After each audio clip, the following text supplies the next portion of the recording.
नमस्ते दोस्तों। आज हम बात करने वाले हैं एक ऐसी कहानी की जिसने पूरी दुनिया में तहलका मचा दिया है, द अल्केमिस्ट। जी हाँ, पाउलो कोएल्हो की वो किताब जिसने करोड़ों लोगों की जिंदगी बदल दी। हम इसे सिर्फ एक कहानी की तरह नहीं बल्कि एक मास्टर क्लास की तरह डिकोड करेंगे। आखिर कैसे अपने सपनों का पीछा किया जाए और अपने अंदर के डर को कैसे हराया जाए, चलिए सीधा इस सफर में गोता लगाते हैं। क्या आपके साथ कभी ऐसा हुआ है कि आप कुछ बहुत बड़ा करना चाहते हैं लेकिन कोई अंदरूनी डर या आसपास के लोगों की बातें आपको रोक देती हैं? ईमानदारी से कहूँ तो ये हम सबके साथ होता है। यही इस पूरी चर्चा का सबसे अहम सवाल है। क्या डर हमारी असली ताकत को बांध देता है? इस किताब का कोर मैसेज ही यही है कि जब आप किसी चीज़ को सच्चे दिल से चाहते हैं ना, तो पूरी कायनात उसे आपसे मिलाने में लग जाती है। तो चलिए मिलते हैं हमारे हीरो सैंटियागो से। वो स्पेन में रहने वाला एक आम सा चरवाहा है जिसे दुनिया घूमने का जबरदस्त शौक है। सब कुछ ठीक चल रहा था, लेकिन फिर उसे एक ही सपना बार बार आने लगता है। सपने में उसे दिखता है कि इजिप्ट के पिरामिड्स के पास एक बहुत बड़ा खजाना छुपा है। अब इस सपने का मतलब समझने के लिए वो एक जिप्सी महिला और फिर एक रहस्यमयी बूढ़े राजा के पास जाता है, और बस यहीं से सेट होता है उसका अल्टीमेट गोल, इजिप्ट के पिरामिड्स। अब इस स्लाइड में जो बात है ना, वो सच में बहुत दिलचस्प है। यहीं पर कहानी में एक बहुत बड़ा टर्निंग पॉइंट आता है। वो रहस्यमयी बूढ़ा राजा जिसका नाम मेल्कीजेदेक है, वो सैंटियागो से एक ऐसी बात कहता है जो सीधे दिल पर लगती है। वो कहता है कि जब आप किसी चीज को शिद्दत से चाहते हैं तो पूरी कायनात उसे आप तक पहुंचाने की साजिश रचती है। सोचिए, ये कितना पावरफुल थॉट है। ये हमें बताता है कि हमारी सच्ची इच्छाओं में ब्रह्मांड को अपने फेवर में करने की लिटरली एक जादुई ताकत होती है। इसी बात से मोटिवेट होकर सैंटियागो अपनी सारी भेड़ें बेचता है और इजिप्ट के लिए निकल पड़ता है। लेकिन कहानी में ट्विस्ट तो आना ही था। एक बिल्कुल अनजान देश में उसका सारा पैसा चोरी हो जाता है, एकदम जीरो पर आ जाता है वो। अब इमेजिन कीजिए वो सिचुएशन, खाली हाथ, अनजान जगह। उसके पास दो ही ऑप्शन थे, या तो वो रोते हुए वापस अपने पुराने सेफ जोन में लौट जाए या फिर डट कर खड़ा हो और लड़े। और आपको पता है उसने क्या चुना? उसने हार नहीं मानी। वो पास ही की एक क्रिस्टल शॉप में काम करने लगा। उसने ठान लिया था कि वो इस सिचुएशन के आगे घुटने नहीं टेकेगा।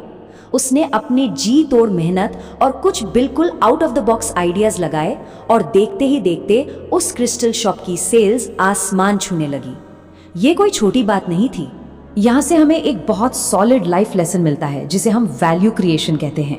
आसान भाषा में कहें तो आप किसी भी बुरी सिचुएशन में क्यों ना हो, अगर आप अपनी मेहनत और नए विचारों से दूसरों के लिए कुछ वैल्यूबल बनाते हैं तो आप किसी भी बड़े नुकसान से बाउंस बैक कर सकते हैं। आप जहां भी जाएं अपनी एक छाप छोड़ें।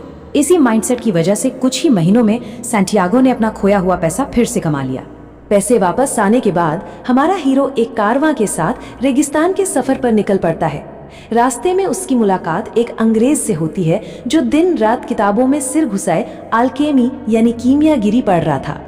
यहीं पर हमें किताबी ज्ञान और असली समझ यानी विजडम के बीच का फर्क समझ आता है। आप 1000 किताबें पढ़ लें, खूब नॉलेज इकट्ठा कर लें, लेकिन जो असली विजडम है ना, वो सिर्फ और सिर्फ रियल लाइफ एक्सपीरियंस से आती है। दुनिया की ठोकरें आपको जो सिखा सकती हैं वो कोई किताब नहीं सिखा सकती। और इसी लंबे थका देने वाले रेगिस्तानी सफर के बीच एक नखलिस्तान यानी ओएसिस आता है। यहाँ कहानी में एक बेहद खूबसूरत इमोशनल एंगल जुड़ता है। सैंटियागो को फातिमा नाम की एक लड़की से पहली नजर में प्यार हो जाता है, लेकिन अब यहाँ एक बहुत बड़ी दुविधा खड़ी हो गई। क्या उसे अपने प्यार के खातिर यही रुक जाना चाहिए या फिर खजाने की तलाश में रेगिस्तान के उस खतरनाक सफर पर आगे बढ़ना चाहिए? यहीं पर फातिमा एक ऐसी बात कहती है जो हम सबको सुननी चाहिए।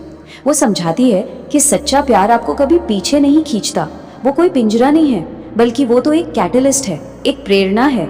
अगर प्यार असली है तो वो हमेशा आपको अपने सपनों और अपनी मंजिल तक पहुंचने की ताकत देगा। वो कभी आपके पैरों की बेड़ी नहीं बनेगा। एकदम गेम चेंजिंग थॉट है ये।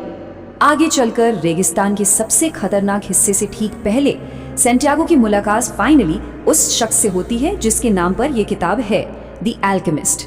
वो सैंटियागो को 3 बिल्कुल सॉलिड बातें सिखाता है। पहला, हमेशा अपने दिल की आवाज को सुनो। दूसरा, जिंदगी हमें जो छोटे छोटे इशारे या सिग्नल देती है उन्हें डिकोड करना सीखो। और तीसरा, सबसे जरूरी, ये एक्सेप्ट करो कि इंसान के सफर में सबसे बड़ा विलन कोई और नहीं बल्कि उसका अपना डर होता है। तो सबसे क्रूशियल पॉइंट ये है कि हमें असलियत से ज्यादा उस असलियत का डर डराता है। अल्केमिस्ट का ये कोट देखिए, पीड़ा का डर खुद पीड़ा से ज्यादा बुरा होता है। मतलब दर्द या नुकसान के बारे में सोच सोच कर हम जो पैनिक करते हैं ना, वो हमें असली मुश्किल से भी ज्यादा पैरालाइज कर देता है। सच तो ये है कि मुश्किलें उतनी भयानक नहीं होती जितना हमने अपने दिमाग में उनका डर बिठा लिया होता है। अब कहानी अपने क्लाइमैक्स पर आती है। इतनी सारी रुकावटों, इतने रिस्क के बाद सैंटियागो आखिरकार इजिप्ट के पिरामिड्स तक पहुंच ही जाता है। लेकिन खजाना ढूंढने के दौरान कुछ गुंडे उस पर हमला कर देते हैं। वो उसे बुरी तरह पीटते हैं और जो कुछ था सब लूट लेते हैं। जरा सोचिए, इतने लंबे सफर और इतनी जी तोड़ मेहनत के बाद उसे क्या मिला? सिर्फ मार और मजाक। अब आप सोच रहे होंगे कि यार, अगर खजाना यहाँ नहीं था तो फिर असली खजाना था कहाँ? तो सुनिए, जब वो लुटेरे सैंटियागो को पीट रहे थे तब उनमें से एक ने उसका मजाक उड़ाते हुए कहा कि तुम कितने बेवकूफ हो। उसने बताया कि उसे भी एक सपना आया था कि स्पेन के एक पुराने खंडहर चर्च में खजाना गड़ा है, लेकिन वो इतना मूर्ख नहीं था कि एक सपने के पीछे इजिप्ट तक चला जाए। और बूम, यहीं पर सारे डॉट्स कनेक्ट हो जाते हैं।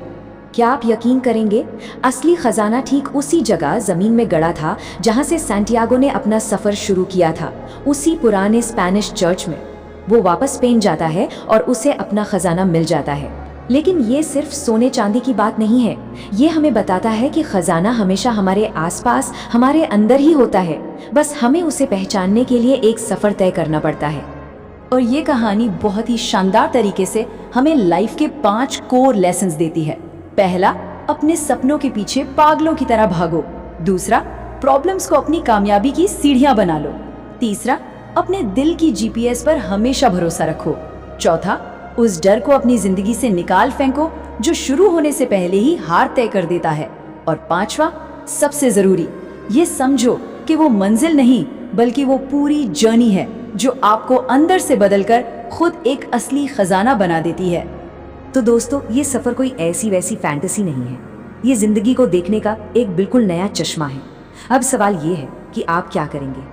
क्या आप अपने डर को जीतने देंगे या फिर अपने छुपे हुए खजाने की तलाश में आज ही वो पहला कदम उठाएंगे? ये दुनिया लिटरली उन लोगों का इंतजार कर रही है जो अपने सपनों का पीछा करने की हिम्मत दिखा सके। इसी सवाल के साथ हम आज की इस चर्चा को यही रोकते हैं। सोचिएगा जरूर।